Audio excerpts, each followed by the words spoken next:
Um, Hi everyone, I'm Neha Singh from the London School of Hygiene and Tropical Medicine, where I co-direct the Health and Humanitarian Crisis Centre. Thank you so much for joining us today for the first webinar in a series we're doing on innovation in sexual and reproductive health in humanitarian crisis settings. So today's webinar is asking, do we need more innovation in sexual and reproductive health in humanitarian crisis settings? And just to give you a flavor of what the next hour is going to look like. For the next 5 minutes, just some welcome and introductions. Then my colleague Anna Florescu from Science Practice in the UK is going to tell you a little bit about this project, this Elrha funded project that this webinar is related to and our initial findings. Then we're going to have a panel discussion with 3 brilliant panelists that we're very lucky to have with us today. Some time for Q&A. And then my colleague here at the London School, Kimberly Popple, is going to wrap up and tell you about next steps and also with the project. So just to say that we hope it's okay that this session is going to be recorded, and we will email it to you shortly after and also post it on the Geneva Center for Humanitarian Studies website. We don't have a planned break, but are hoping to keep to time. And just to say that, please say hello in the chat box. Please tell us your name if you're comfortable with that, where you're joining us from, which organization you're joining us from. And for your questions, please be sure to add them in the Q&A box, not in the chat box, so we can keep track of them. Also in the Q&A box, if you see other questions submitted by participants that look interesting, do feel free to upvote them. So yeah. And let's see, just to say that this project is an Srh Innovation Situation Analysis that is being funded by Elrha here in the UK. So from the Geneva Center of Humanitarian Studies, we have Dr. Anne Golaz, who's leading this project. And Professor Kyle Blanchet is also working on it. From the London School, it's myself and Kimberly Popple. And then our innovation leads our Science Practice, which we have Anna Florescu here and also Andrea Wong working on it. So it's enough for me for now, but over to you, Anna. And thanks very much again for joining. Thank you very much, Neha, for that introduction. And thank you everyone for joining us today. My name is Anna Florescu. I lead the Good Problems team at Science Practice. We are a design and research agency that works with funding organizations to help them identify pressing challenges that they're well placed to tackle, and then help them develop and design innovation funding programs. As Neha mentioned, the webinar today is part of a series that we are running in parallel to this research project that is funded by Elrha to look at Srh innovations in humanitarian settings. And to tell you a little bit more about specifically about this project, the focus is to support the identification of innovation opportunities for addressing Srh needs of women, girls, and practitioners in humanitarian settings. The project itself is kind of structured around 3 core phases. The first one being to define what innovation means in the Srh humanitarian sector, then map past and current innovations in the sector, and finally identify innovation opportunities that would be ripe for further exploration. Of course, all of these different phases are intertwined, but the current phase that we're in now is this one around defining innovation. And we are also planning on then, as we're doing now, running webinars in parallel to these. So this first webinar will focus very much on initial insights from our research to date on trying to understand what innovation means in the Srh sector. Whilst we're also planning a second session to look at what are some of the innovations that we're finding through the explorations and through the interviews. In terms of the kind of the work that we're doing today, so our approach is very much kind of open and consultative. So this is one of the main reasons why we're doing these webinars as well, is that we're trying to take an open and transparent approach and share our emerging findings, get feedback from you, and that's why we're really keen to hear from you as well today, as Neha was saying in the conversation chat box, to get any initial impressions that you might have building on these insights, and to kind of get reflections as we're developing the work, because we're very much aware that this is very much a project that is relevant, where the insights will be relevant to the humanitarian community as a whole. So in terms of the consultation to date, as I mentioned, we're in this phase around understanding and defining innovation. We've done a rapid review of looking at what does the sector understand by humanitarian innovation. We've done interviews at headquarters, regional and local level with diverse stakeholders. And we've asked them the very uncomfortable question around what does innovation mean to you? What are some of the key features that come to mind when you're thinking of innovation? And then we've also started asking them to give us specific examples of innovations in humanitarian SRH to help ground these more abstract concepts. So what we wanted to do in this first couple of minutes, 10 minutes for the session, is just to play back what are some of the things that we've been hearing, and open up some of the kind of questions that have emerged from the research. One of the main initial findings is that there seems to be quite a refined understanding of what innovation is in the humanitarian sector. Initially, through quite a few of the calls, we've been getting quite a lot of caveats around, yes, innovation is also technology, yes, innovation is also big and shiny, but to us, innovation means something much more inclusive than that, which was in itself a really nice finding to see. So innovation is very much, through the interviews, it came across both people were referring to it both either as a solution and an outcome, or a process in itself through which you identify a problem, identify potential solutions, and then try to scale them up. Innovation is very much recognized as being both this invention of a new solution, as well as the adaptation of existing solutions to new contexts and users. There was very much a kind of flexibility when it came to people describing what innovation was in terms of its typology. So we've heard that innovation could be anything from a service to a product to a delivery mechanism. Technology, yes, was also an example, but it was very much seen as a type of innovation rather than the same as innovation. But there are fewer examples in terms of, for example, policy innovations were rarer to come up in conversations. Another interesting insight was this prevalence of design-led and user-centered language. So there seems to be, at least at a vocabulary level, a really robust understanding that to innovate, you need to consult with local communities, that you need to understand your target users, that you need to bring them on this journey to understand and prioritize what the problems are, what solutions are important, and then how to implement those on the ground.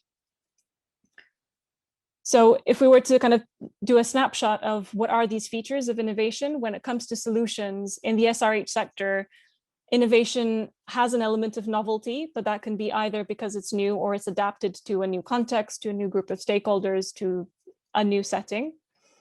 It has to solve a problem, or it has to represent an improvement onto existing solutions. It can be incremental or disruptive. It's a little bit agnostic in terms of what it is. So it could be a process or a product or a service. And there's a strong underlying current of it having to be sustainable or scalable. So it's not just a one-off thing. It has to sustain itself and to carry out enabling this improvement or a positive impact. For those who are referring to innovation as a process, there was, again, this great emphasis on innovation being user-centered, being user-led, engaging and building trusting relationship with local stakeholders being an important feature, the process in itself being an iterative one where you're learning and adapting. Innovation has to generate evidence, and it has to enable learning within the communities. And there's also an interesting element of regenerative. So innovation breeds innovation in a sense. So if you are allowing for that to happen, there's a greater chance that further innovations will happen. So this is very exciting finding as we're kind of starting to have these conversations, to realize that there's kind of a rich and mature language when it comes to what does innovation mean in these settings. So we wanted to kind of ground this and see to what extent it's applied or it's coming through in the innovations that are seen on the ground. So this kind of second question or pairing of questioning that we had was around, okay, give us examples of innovations in your space. And what we heard then were fewer examples of actual inventions, so fewer examples of things that we could categorize as completely new to the sector. Most of the things that we've heard were examples of where existing, known, or well-documented solutions and interventions, but that were presented as innovations because they were new to us, meaning that they were new to the practitioners, they were new to the context, they were new to the user group, and therefore there's an element of novelty. Or frequently there was this idea that it is innovative because they were co-designed with the target population. So this raises two interesting questions for us that we'd like to explore in the panel today as well, around when is new to us actually innovation? And to what extent is this practice of user-centered design innovative or implicitly going to generate innovations in the sector? This kind of also raises this conversation is kind of hits the crux of what we found as being quite important, an important insight for the research to date. So we often ended up referring to this visual to understand, whether an example that came across was an actual innovation or was more closer to standard programming. So this visual that you see here is maybe familiar to those of you specifically in the innovation space, but it proposes that there's a spectrum ranging from standard programming that involves business as usual and adoption being using practices where we know and there's kind of evidence of what success might look like and applying them into a new context, and presents adaptation and invention as two separate innovative elements, where invention is the kind of completely new solution, whilst adaptation is similar to adoption, but requires that significant change to happen in order to become innovative. And throughout this process, we've had quite a bit of back and forth around what does the significant change mean? And when is that change significant to count as innovation in a sector? So similarly, a question that we'd like to discuss. Two final points before we kind of go into our panel conversation today. One of the other questions that we asked, similarly of the panel of the interviewees, was to spot what are some of the opportunities for innovation in SRH. And a first insight here was that we've heard a few very specific examples, but overall, we've heard that actually when it comes to completely new solutions or new SRH interventions, we often heard that these are needed mostly for neglected groups. So when it comes to adolescent girls, people with disabilities, LGBTQIA communities, that's where new SRH innovations or interventions would be needed. We've also heard quite frequently this point about that it's actually the delivery and the provision of existing innovation SRH interventions that would benefit from additional support, or improving existing intervention by tailoring these to the specific target groups, or actual ways of engagement. So this kind of goes back to the point of user engagement. There seems to be a kind of a strong need for new or adapted methods of engaging with communities to understand how to build good solutions with them. So this to us is similarly another interesting point that we'd like to play back, and like, to what extent is the SRH space in need of new SRH innovations, or is it more that the need is to deliver new ways, to develop new ways of delivering existing interventions or engaging people in the development and adoption of these interventions? Finally, this is kind of a question that we asked was around the enablers and the barriers, which are kind of have emerged through and kind of we're filtering through a lot of the conversation directly and indirectly. But it kind of talks to this point around where does this innovation happen and what's the bigger system that it is embedded in. And we've heard a lot of things around what enables and what hinders innovation, but the consistent ones that keep on coming up are the need for flexible funding to allow us to iterate, prototype, fail, adapt, change, and be flexible in developing these innovations and testing them and implementing them on the ground. The need for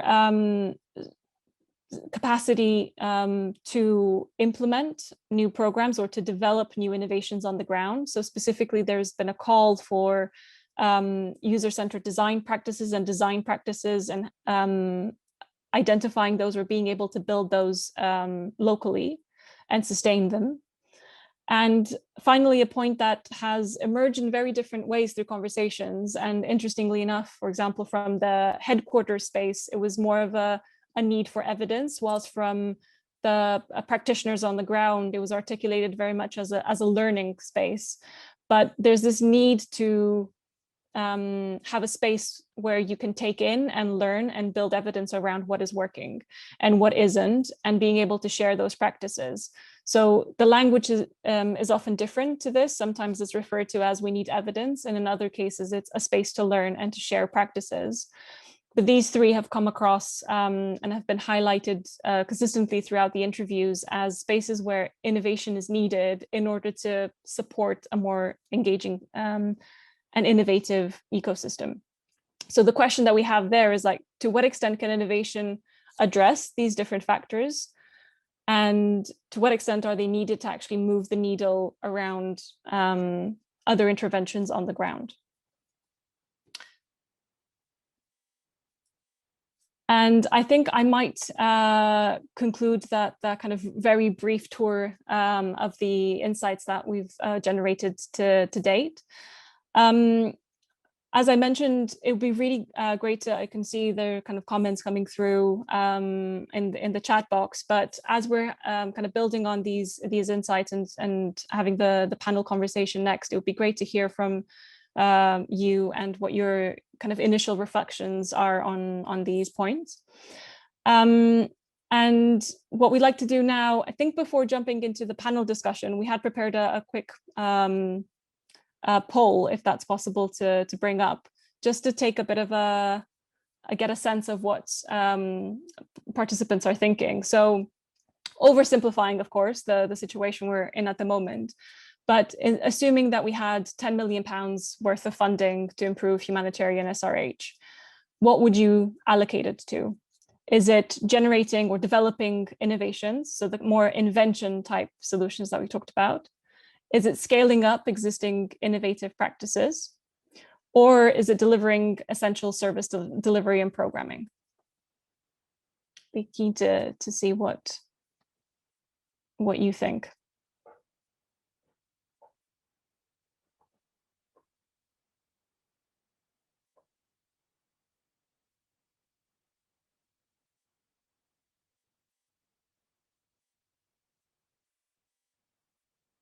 And I think that kind of brings us close to a very strong head start for scaling up innovative practices. Delivering essential services coming up next with and then developing new innovations or innovations last. So we're looking at the moment, I think we've got potentially 10 more people to vote.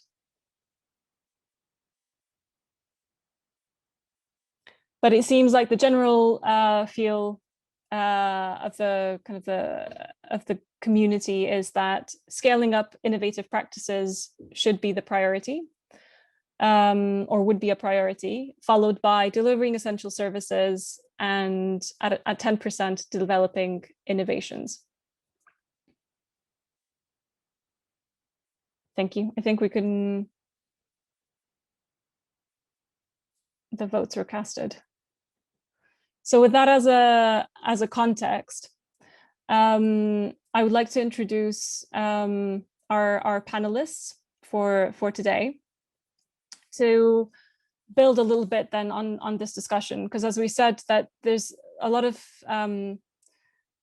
conversation, and it seems like a lot of refined conversation around the role of innovation in the space. So it'd be great to do a bit more of a deep dive around what exactly is it that we mean when we talk about innovation in the space, and to what extent it's needed. So to introduce our panelists today, and thank you very much again for joining us. We have Lisa Tomas, obstetrician gynecologist at the International Committee of the Red Cross. Lisa has over 20 years of experience in global sexual, reproductive, and maternal health in both humanitarian and development settings. And she's worked for the World Health Organization, the International Federation of Red Cross, and now is in this new role of dedicated OBGYN at the headquarters of the International Committee of the Red Cross. We have Noreen Makurane, Program Area Manager at Plan Zimbabwe. Noreen is responsible for the management of programs at Plan Zimbabwe program area, with SRH being one of the key programmatic thematic areas. She also coordinates innovation initiatives within Plan Zimbabwe, including a virtual and physical space where practitioners can connect and contribute to innovative ideas. And we also have Megan Gallagher, who is Research and Learning Advisor at Save the Children US. Megan has over 15 years of experience in SRH programming in humanitarian and development settings, specifically around designing and implementing large-scale population-based surveys, health facility assessments, and community-based participatory research.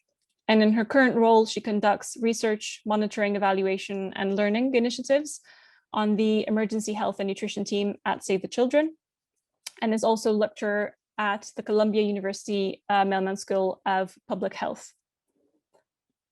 Thank you all very much for joining us today. And I'm going to kick off the discussion with the provocation that we set out in the title for our conversation today. So, do we need innovation in humanitarian SRH, or should we focus on, as panelists, or as our attendees today, or also hinting towards ensuring this basic coverage of SRH services first? And I'm going to maybe let's go into the order of Lisa, Noreen, and Megan. All right, well, thank you very much for the opportunity to participate in this very interesting and important webinar. I would say that in many ways we need both. Quite frankly, I think we're still challenged in providing, what is defined as, quote, essential services. And that is, I would say, going back to the basics of how are those basics defined? I mean, most of the WHO recommendations were based on very rigorous evidence in settings that are not humanitarian contexts. So in many ways, those basics and the adaptation and the implementation, the application of those interventions is an innovation. And every humanitarian setting is different, whether it's a protracted crisis, conflict, natural disaster, or an outbreak. They're all different and need to have innovative approaches for the implementation of those, quote, essential interventions. So I would say both, and I would then hand over to colleagues. I don't want to take too much time. Thank you. So thank you so much, and I appreciate the opportunity given to me. I think this is a very interesting conversation. So maybe just to start off by saying that at the core of humanitarian initiatives, I think our ethics and principles, and it's very important to get basics right, especially looking at the different approaches, the good enough approach, the regrets approach, no regrets approach, and also the do no harm. But it's equally important to also consider innovation in humanitarian settings. Why? Because we have seen most of the times that in humanitarian settings, SRH issues are often ignored. And yet this is the time that we need this kind of support the most. So you realize that in most humanitarian settings, there are disruptions, be it the support systems, for example, the family fabric, the social and economic structures are disrupted. sometimes even education, where normally, for example, adolescents would get information on SRH, they're also disrupted. And as such, in view of these problems and some that you already know that I haven't mentioned, it's important for us to ask ourselves in such situations, what is it that we can do differently and also how? It's also important to try and explore different ideas, new ideas, and also what we can improve. For example, I'm thinking of differentiated service delivery. What is it that we can do in terms of trying to look at client-centered initiatives? So yes, let's get the basic right, and also let's make sure that innovation is part of the basics. I'll also hand over to my co-panelist. Thank you very much. It's really exciting to be here today with all of you. And I think these are really, really interesting questions that we're all tackling. I'm not saying anything new. I also think that we need some combination of innovation and getting the basics right first. And I would actually assert that these things are in many ways linked. I mean, when we're looking at improved SRH services, SRH access in humanitarian settings, in a lot of ways, we're problem solving all the time, and we need innovation to do that. And we often need innovative solutions to get the basics right. I do think it's important to note that we are improving on the basics. When I think about the last 15 years in SRH and humanitarian emergencies, I think of many more places that have improved drastically when it comes to the basics. But I think as mentioned earlier on, there are still a lot of places that are off the grid. There are a lot of groups of people that don't have the same level of access. And I do think that that's where we really can kind of use innovative solutions. Again, they don't have to be wildly sophisticated, but innovative solutions to kind of get at those subgroups or those sub-regions where it is more challenging to get the basics right.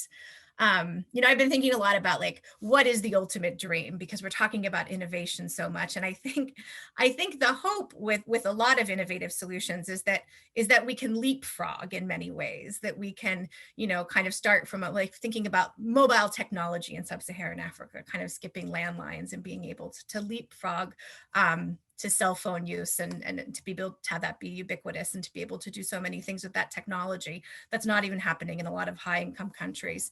And I think that's the goal. But I also think that in this space, there is a lot of innovation that's happening in a pretty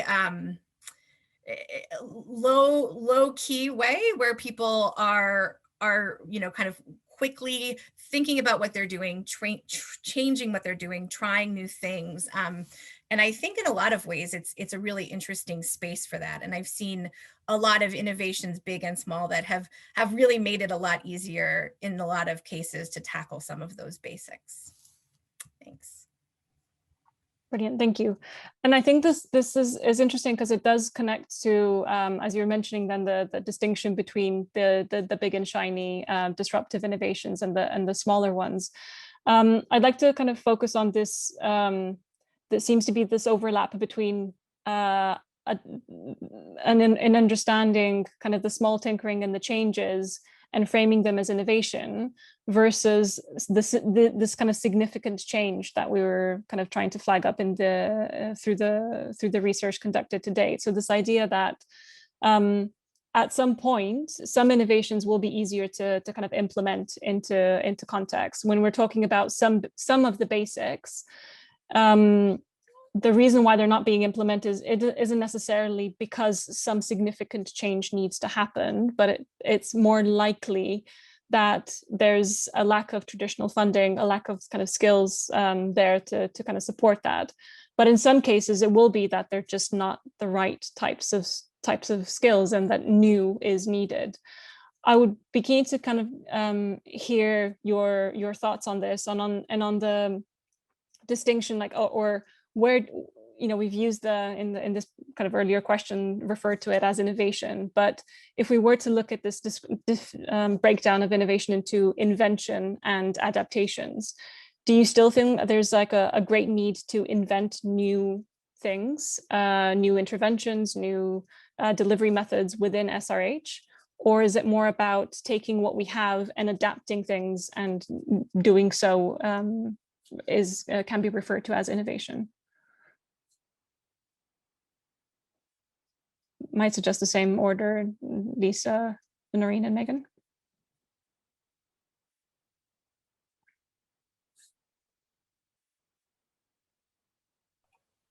Sorry about that.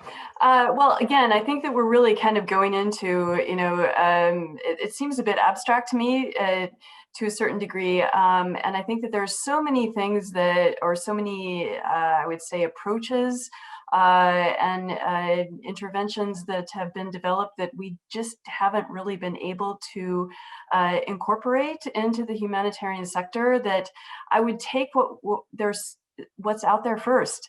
And certainly, there are, I'm sure, tremendous new shiny ideas that we could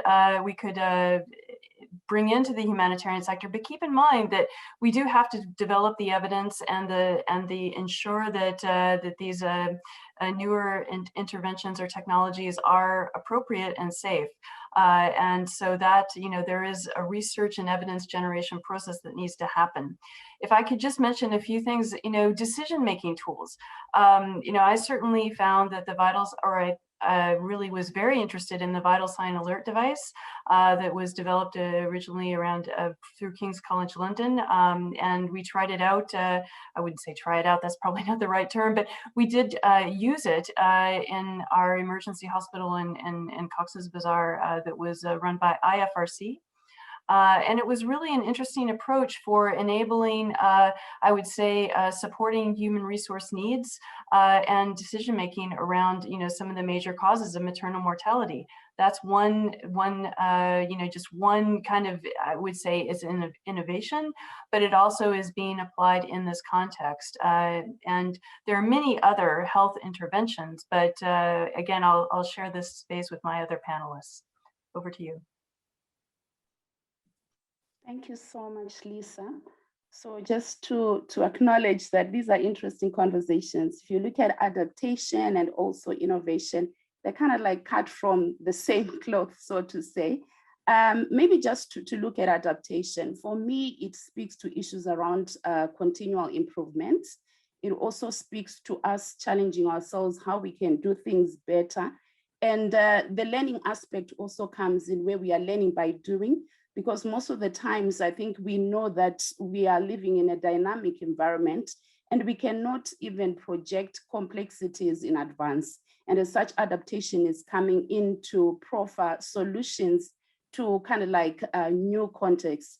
But now looking at how innovation would come in, like I said, they're kind of like cut from the same cloth. Innovation is coming in to bring issues around going beyond offering a solution to the existing intervention. So adaptation is a solution to the existing intervention under a different kind of context. But here we are offering a solution even in a new environment.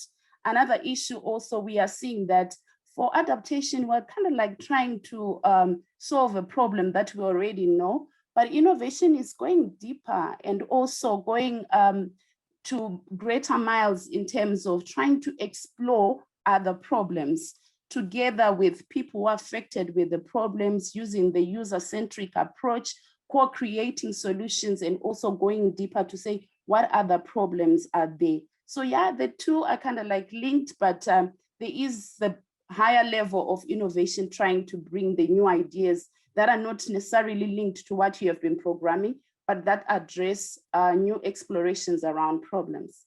Over.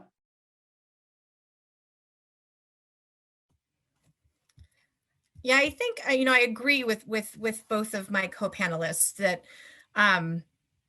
it's all important, and I think it's very hard to make that distinction. If you're adapting something to a new setting, is that something that's innovative? And I think, to me, an innovation is something where you have a new innovation, I suppose, is something where you've kind of scoured what's available and really don't feel like anything that exists could address your problem. And so you need to find a new solution to that problem. And I don't know, I mean, and I don't know how important this distinction is. I also think it's quite innovative in sort of a way of new thinking to be able to apply something that's been used in one context somewhere else and to be able to see if it works. And if it does work, like that to me seems quite innovative. Or, you know, to pull a best practice from a particular sector and apply it to a new sector, you know, that can be an innovative way of approaching a problem.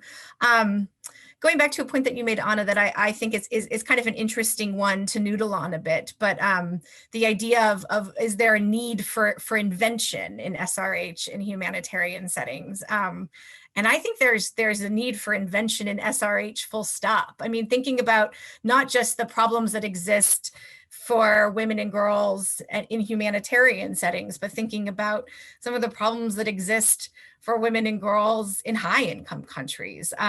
You know, even just looking at the contraceptive availability and the contraceptive diversity. I mean, we could really use some new methods of contraception that I think could really revolutionize the way people can plan their families and think about how they want to live their lives. And, you know, even things like maternal mortality and equity. I think SRH in general is an area that I think worldwide could use a lot of new ways of thinking about things. And I know that's not quite an answer to your question, but I think that's something that we shouldn't lose sight of as well. It's not just SRH in humanitarian settings, but in a lot of ways, because of the way SRH is sometimes prioritized, we don't have as much invention in this space. And so I think it's exciting to think about what could be, not just in humanitarian settings and not just in development settings, but really kind of globally, and how those learnings could really influence each other. Brilliant, thank you. Ida, kind of building on that point, because you also mentioned, Noreen, the idea of kind of the user-centered or using design practices to adapt innovations.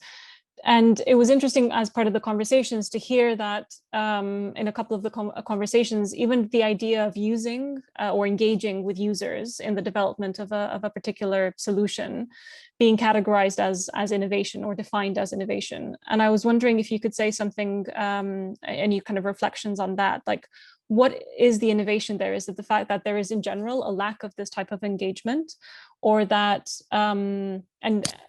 and when we say that we want a more innovation in kind of these engagement mechanisms, is it that we don't have good ways of engaging with communities around topics of SRH? Or is it that we just need to do more of it?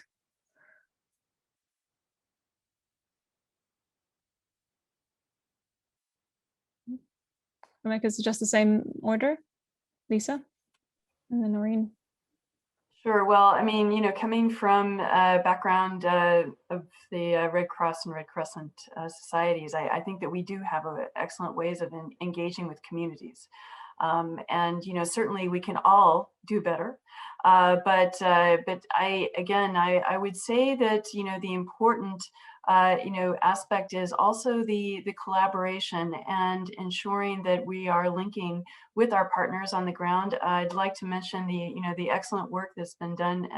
Megan, you mentioned you know, over the last few decades by the IWAG, the Interagency Working Group on Reproductive Health and Crises. In many ways, they've really set the bar quite high for us, because they've taken, you know, they really have done the adaptation piece to a certain degree, and really, you know, defined what the basics are to, you know, through numerous policies and supply chain solutions to a certain degree. So yes, you know, the community piece is essential. I think that many organizations are doing good work in that space, as well as, you know, linking with the partners on the ground. It can always be improved and should be always emphasized.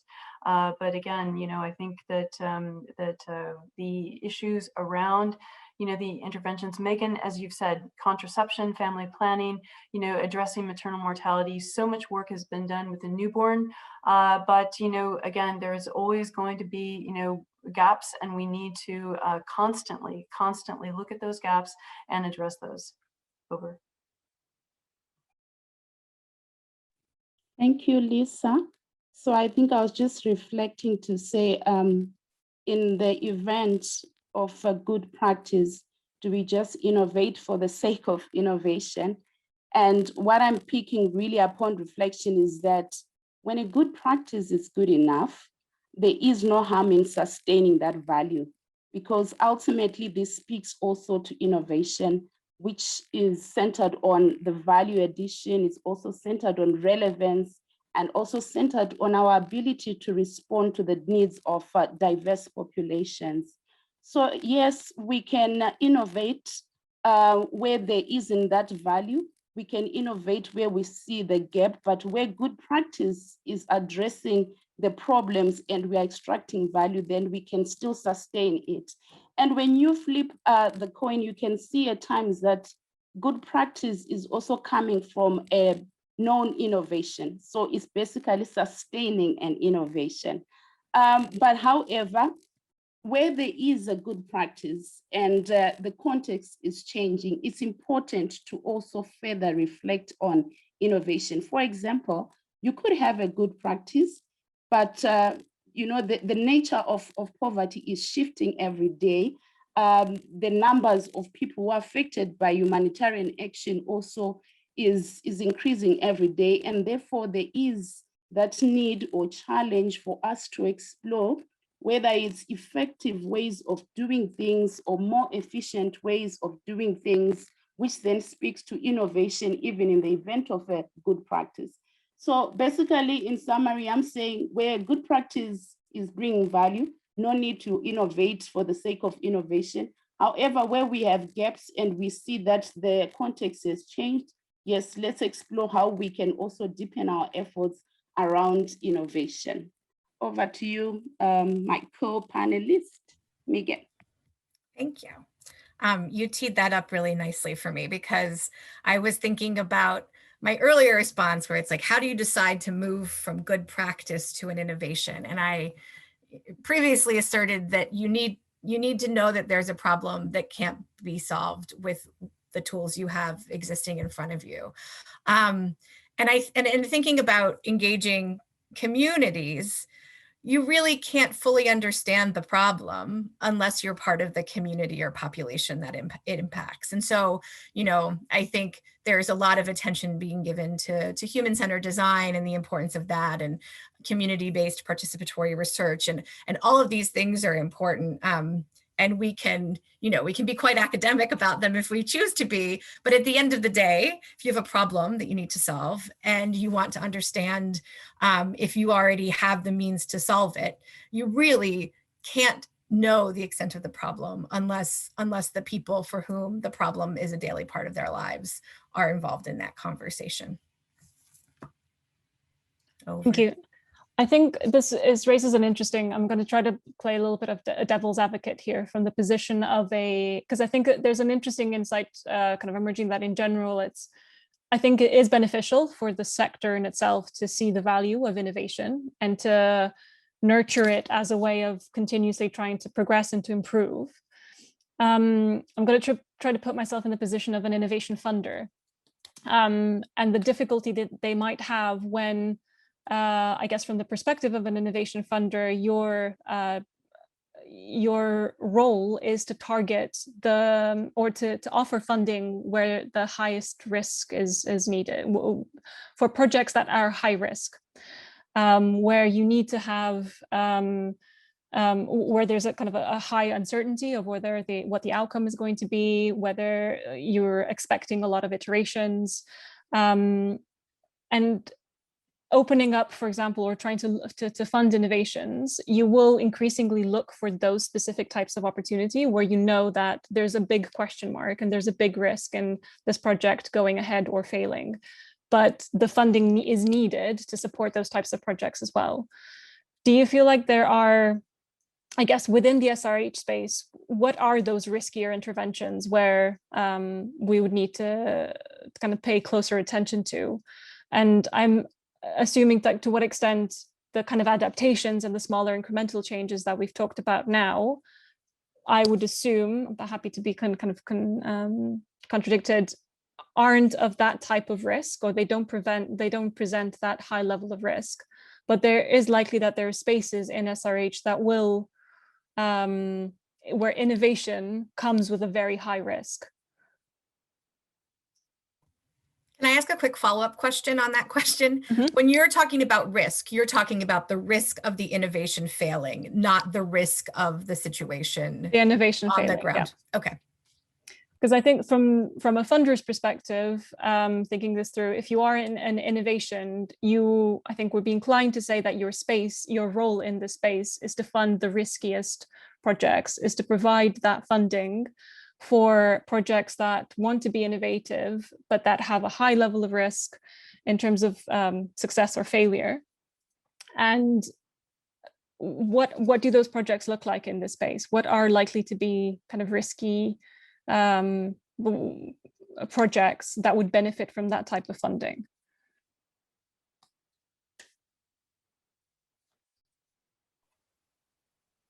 It's difficult going first on these questions, I have to say. I was going to say we can mix up the order if Megan or Noreen want to go. Yeah, no, it's fine.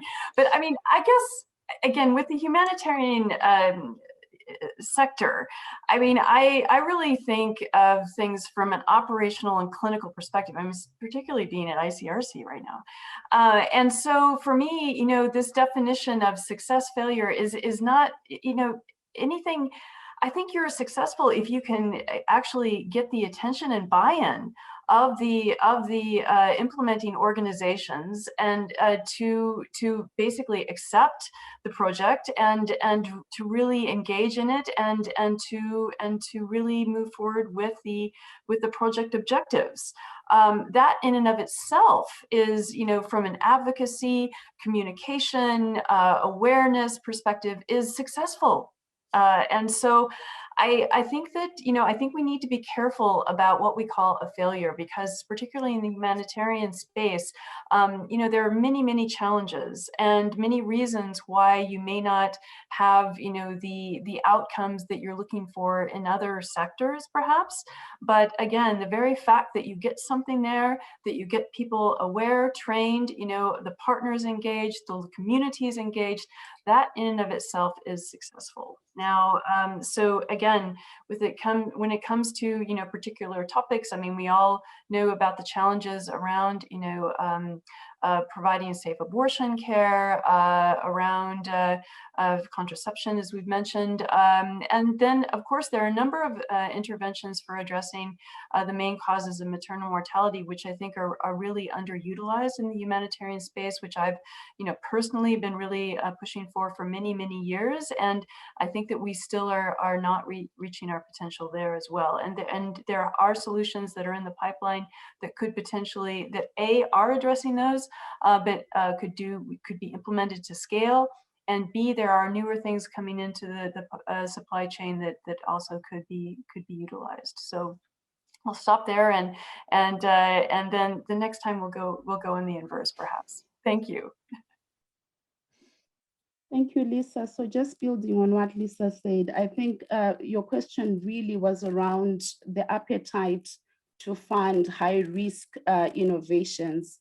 And for me, already I'm trying to link this with the broader conversation around innovation, which really talks to issues to do with risk. It talks to issues to do with experimentation as well. So funders have to appreciate that innovation are coming with risks, they're coming with experimentation. But what is important is for us to appreciate that this is a process. It's an iterative process of relearning, unlearning, and also, you know, learning. So it is an iterative kind of process. And it's also important, I think it also speaks to the earlier conversations around design thinking. How are we able to go through the different phases?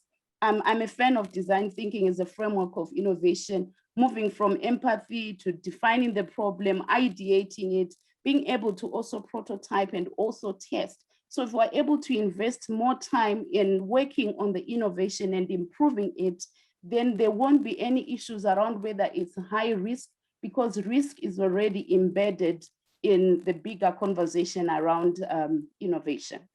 Okay, thank you. Let me hand over to Megan. Thanks. And I realize that we don't have very much time left for questions, so I'll keep my response short. I think I agree with my co-panelists that, assessing what is risky and deciding what to do based on risk is, it's always complicated because everyone's impressions of what is innovative are quite different. And so I feel like a lot of it is marketing. How do you market something as being, a high risk space that would be exciting for someone to invest in the way of innovation? And I think there are a lot of, high risk areas that require time and attention and could really benefit from new innovative solutions. Something I've been thinking about a lot that I do see as sort of a high risk area for innovation would be different ways to reduce stigma around SRH, kind of both real stigma and perceived stigma in humanitarian settings, because so much of service delivery is rushed and it's out in the open. And I think because of that sort of rapidity, it really can be hard to focus on a lot of the kind of tried and true ways we know to reduce stigma in service provision for all sorts of SRH services. And so, that's one kind of concrete area I can think of where I could see benefits for innovation, and I think it could be exciting.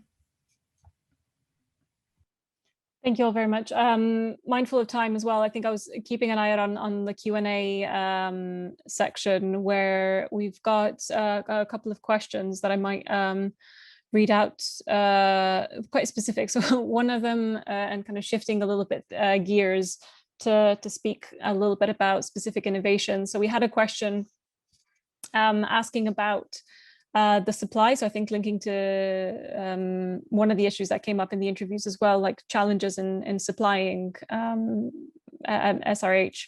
And there's a question from Nelly Santorini asking, supply chain is a big issue. What do you think about the scaling up of drone for delivery?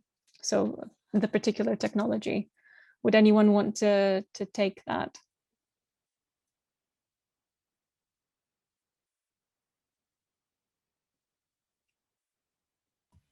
Seems like something that would be worth trying.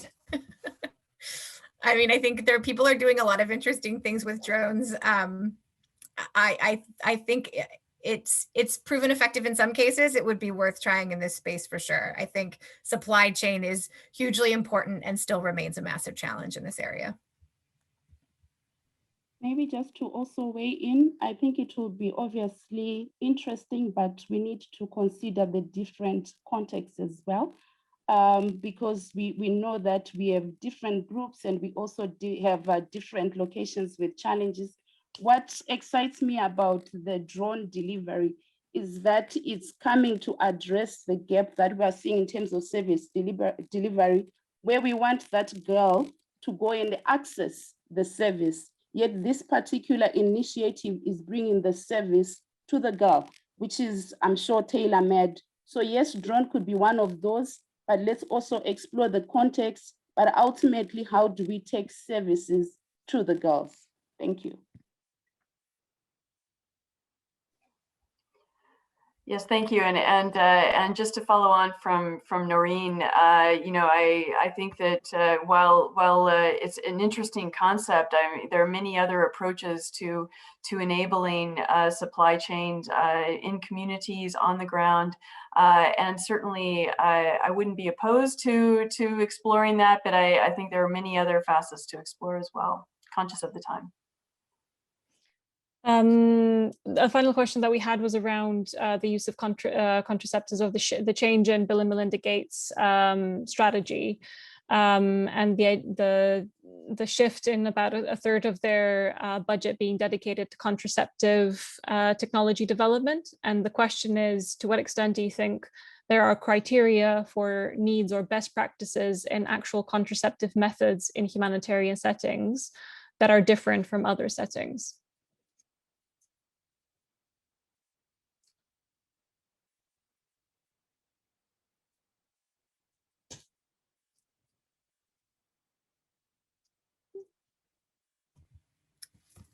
I think there's been a lot of attention given to Cyanna Press because of the ability to have self-injection, which obviously, if someone is interested in injectable contraception, allows them to have a little bit more flexibility, especially when they're on the move.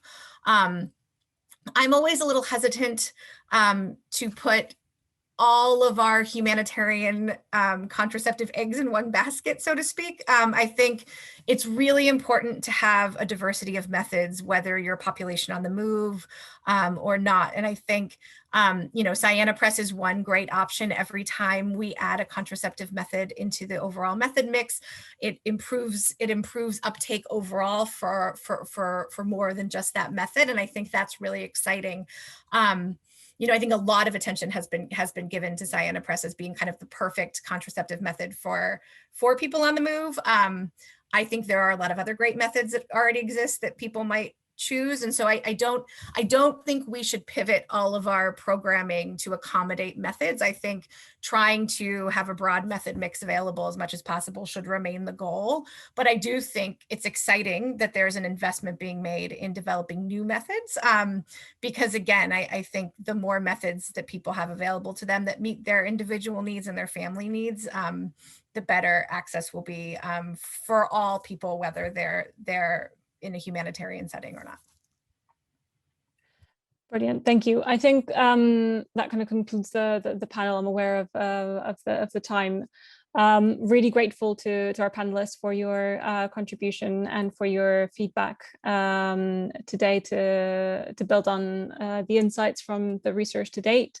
It sounds like innovation is in kind of a good position, or to I guess basically investment in innovation should be done in a balanced portfolio approach, ranging from improving basic services, supporting the development of new interventions, and then adapting the ones that we have to specific contexts to try to kind of reach the impact. Thank you so much. And I will hand over to Kimberly to wrap up the session. And are you able to just share the last couple of slides? Great, so just very quickly, I'll just talk about our Srh Innovation Survey. So that's one of our data collection tools that we've developed. I've just popped the links in the chat box. So it's a short online survey of around 15 minutes to collect examples of Srh innovations across the humanitarian sector. It's available in English, French and Spanish. And we're looking at innovations across the different Srh components, but at this time excluding those specific to gender-based violence, as there is a different piece of research going on that's specific to GBV. As we mentioned some of the different types of innovations earlier within Anna's presentation, so we're looking through technologies, products, service delivery methods, the way that we engage communities. It might be a new formulation of policies or perhaps a partnership model. We're collecting data on inventions, adaptations, and also adoption of existing practices in different contexts. The deadline for completing the survey is the 9th of April, and I've just included there our email address in case for whatever reason perhaps you don't have time to fill out the whole survey. We'd very much appreciate if you could share details of innovations that you know of, any reports or documentations, if that's an easier way to get in touch with us. And then finally, for our next steps for the project, we will continue to analyse the data that we're collecting on definitions of innovation. And that's the data from the interviews and also through the literature.